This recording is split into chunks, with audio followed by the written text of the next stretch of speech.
Kan apa ini Pak? Kasih benang-benang ini. Ini grid Pak, apa namanya, kotak-kotak gali, interval 4 meter. Kita sesuaikan dengan arah utara selatan. Di bata ini yang sebenarnya juga eksklusif ini Pak. Mahal sekali biayanya. Kalau di Tata ini lebih tinggi daripada candi ini, apa namanya, dari Jawi itu. Kalau di Tata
Halo sahabat Arkeovlog, jumpa lagi. Sebelum menonton video ini, seperti biasa, kopinya diseruput dulu ya Kak.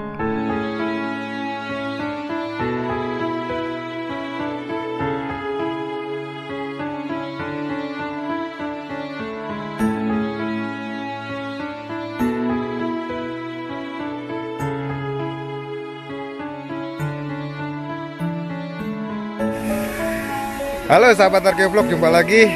Hari ke-8 ekskavasi situs Blimbing. Apa saja yang kita lakukan?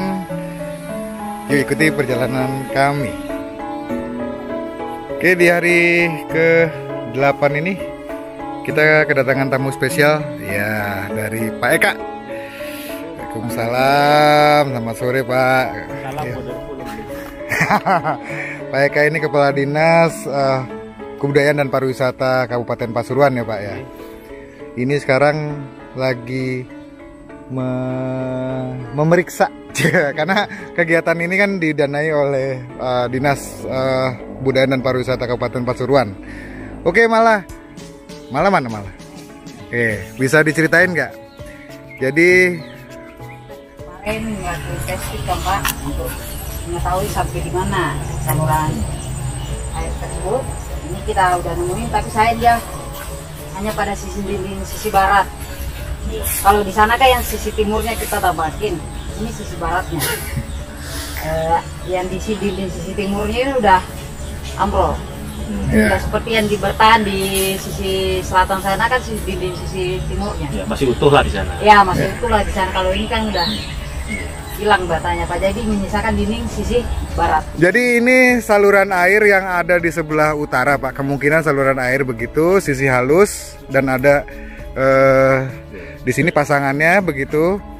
Dan sayangnya sudah hancur begitu Pak. Ini kemarin kita buka sudah menemukan habis begitu Pak. Nah itu berlanjut sampai ke sebelah sana. Di sana ada kenampakan batu bata juga. Tapi kelihatannya sudah habis begitu. Dan ini yang paling utara ya Pak Kasun ya, paling utara. Ke sana kelihatannya bisa aja ada, bisa juga rusak. Atau ini juga bisa saluran outlet buang Pak.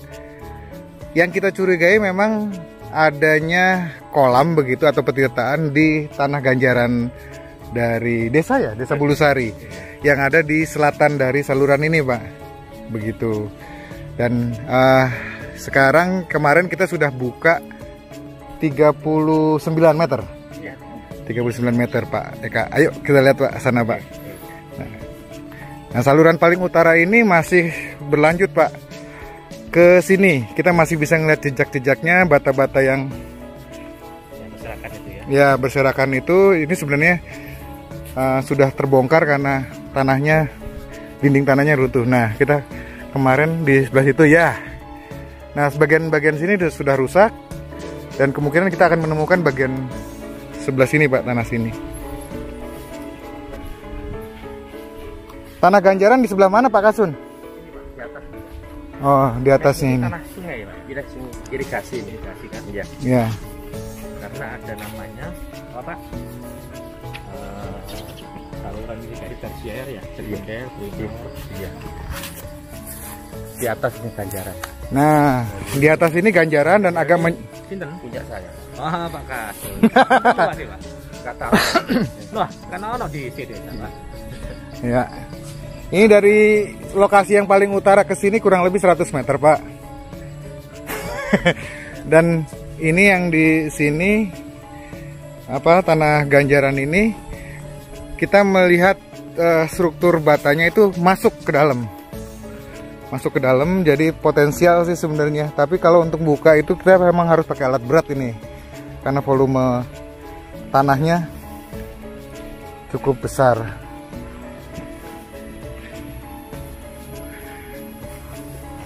Selanjutnya ini yang dinamakan apa ini Pak? Tadi benang-benang ini.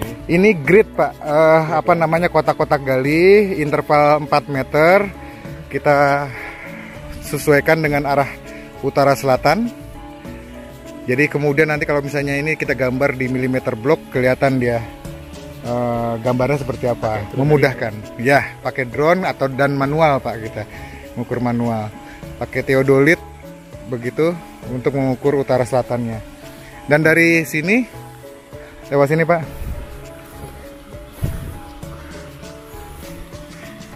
Ya.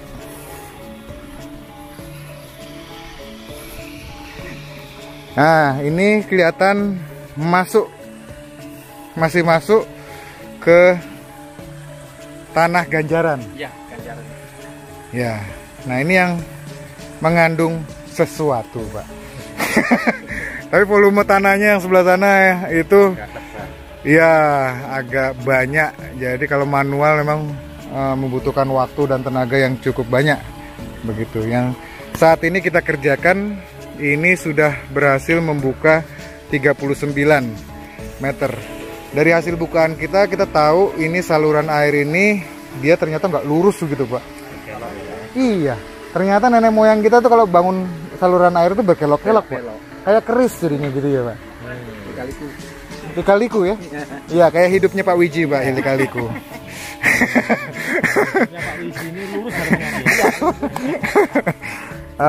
Pak Wiji ya, ini akhirnya kita menampakkan ada 16 lapis, batanya disusun dengan teknik gosok, terus kemudian ada saluran air begitu tertutup begitu Pak. Ini yang kebongkar ini sebenarnya kebongkar begitu ya, terbuka ini, tapi kita bisa tahu. Dan ini sebenarnya jadi pelajaran bagi generasi saat ini bagaimana sih saluran air pada masa lalu begitu. Dan panjangnya ini lebih dari 39 meter saat ini yang kita buka. Di sana masih ada kenampakan, nanti mungkin bisa kita lihat Pak Eka. Kalau lihat tekstur ataupun bangunan yang ada dalam batu bata ini kelihatannya atau masa sepertinya ini zaman siapa ini sebenarnya Pak? Iya, ini pengalaman yang lain, tempat lain loh Pak. Iya, bangunan saluran air ini dia membentang dari selatan ke utara. Nah, dari selatan itu dari arah Penanggungan begitu Pak, lereng Penanggungan ke utara. Di sini utara sini ada Prasasti Cunggrang. Prasasti Cunggrang dari masa Empu Sendok tahun 929. Ya, pertanyaannya memang apakah bangunan saluran air ini berasosiasi atau berhubungan memiliki keterkaitan dengan Prasasti Cunggrang? Itu yang menarik Pak. Kalau iya, ini menjadi temuan yang fenomenal sekali begitu, karena memang di Prasasti Cunggrang disebutkan adanya bangunan suci, terus pancuran begitu ya. Nah, selama ini selalu dikaitkan dengan sumber tete atau belahan begitu. Tapi 7 kilo ya Pak Wiji ya? Iya. Terlalu jauh Pak. Nah, dari Cunggrang ini ke sumber tete. Oh iya, jauh Pak. Nah, kita berharap tidak jauh dari Cunggrang ini ada pancuran atau petirtaan itu begitu di sini. Indikasi petirtaan itu memang saluran air ini. Cuma kita belum menemukan mana ujung, mana pangkalnya. Yang baru kita tampakkan ini gitu ya, 39 meter ini. Ini pun sebenarnya sudah temuan yang luar biasa dan bisa menjadi pembelajaran bagi generasi muda. Sementara ini saluran air terpanjang ya di Jawa Timur nih yang masih ditemukan gitu. Kalau misalnya dari abad 10 keren lagi nih. Cuma kalau dari batu batanya gimana kelihatannya Pak? Dari batu batanya dia ukurannya 38 cm dengan ketebalan dengan lebar 20-21 itu ya memang indikasinya dia pra Majapahit, sebelum Majapahit. Ya, tapi nanti kita butuh data lain temuan konteks keramik, gerabah begitu yang nanti kita coba analisa dan juga temuan-temuan lain. Kalian gitu. Kenapa ini tertutup ya? Ini pertanyaan juga ini ya. Kita ketemu kita jawabannya.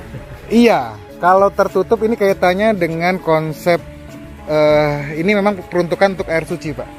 Jadi dia airnya dijaga kesuciannya dari sumber yang suci, kemudian dialirkan ke tempat yang suci.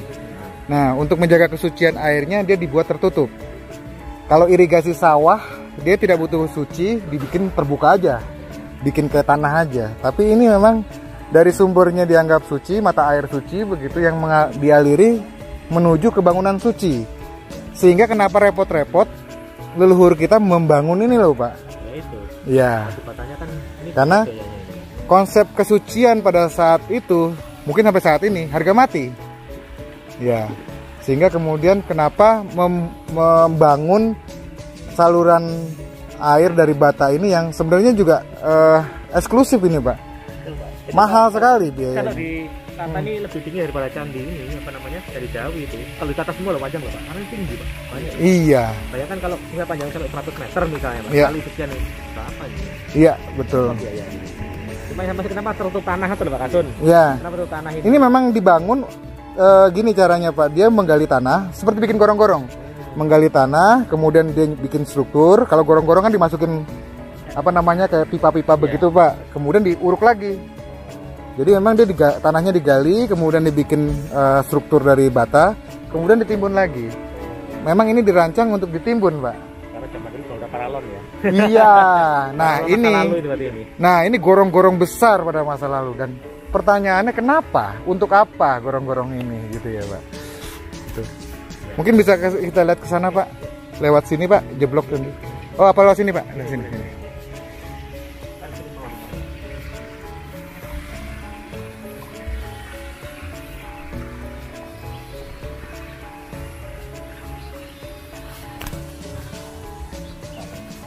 Iya.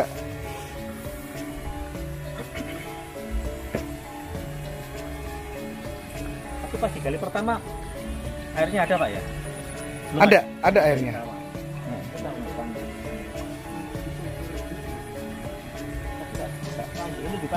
Ya.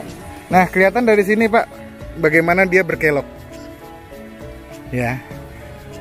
Berbelok. Dari sini berbelok. Leluhur kita tuh nggak seneng yang lurus-lurus begitu, tapi dibikin seninya gitu.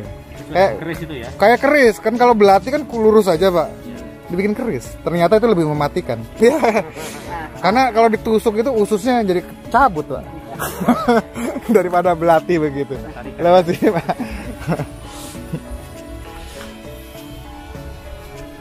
Di Sumber Beji, Petitaan Sumber Beji Jombang, itu juga saluran airnya berkelok-kelok Pak, tidak lurus begitu. Tapi juga seperti ini, tertutup gini Pak? Tertutup juga Pak.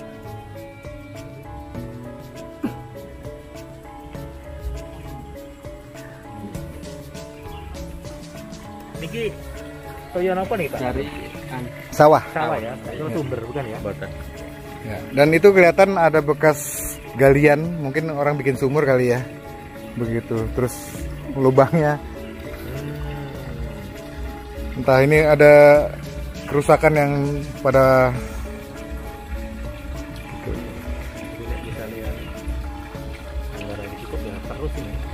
Iya, dan ini masih berlanjut Pak, lewat sini Pak, monggo Pak.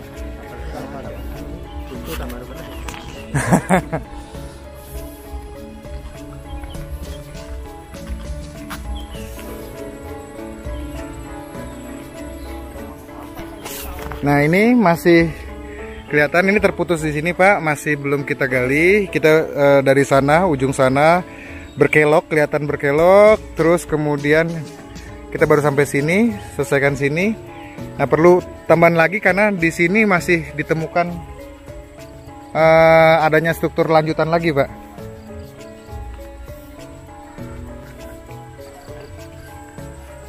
Menarik nih Pak Widya. Ini Pak Widya. Ya.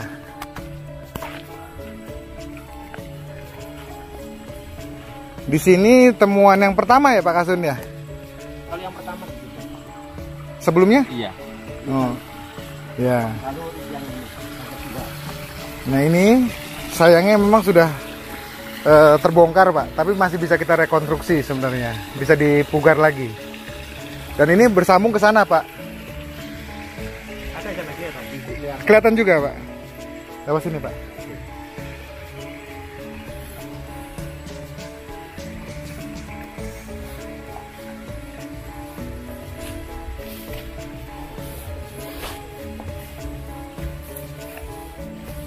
Ya.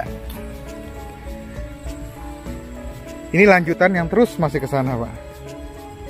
Dia posisi kan ke sana Pak ya? Iya. Kalau kan Pak nggak boleh lurus. Betul. Berkelok lagi. Makanya kalau kita strateginya nggak bisa kemudian, kalau lurus kan enak Pak, interval berapa kita buka, kita tembak, kita buka gitu nanti nyambung. Ini nggak bisa Pak. Dia salurnya berkelok-kelok sehingga memang cara satu-satunya adalah kita mengikuti, menelusuri gitu. Kalau kita nanti interval berapa kita gali begitu, pasti kosong. Kita nggak tahu dia lurus apa belok. Dan ini masih ke sana, Pak.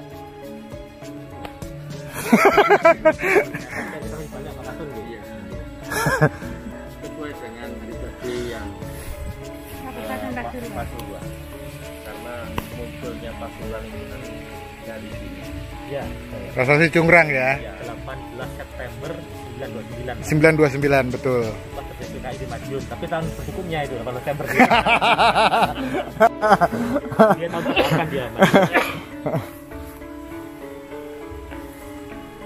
Dan kalau kita bisa tampilkan, kita bisa menampilkan contoh penataan air, tata kelola air pada masa lalu ini di Pasuruan ini.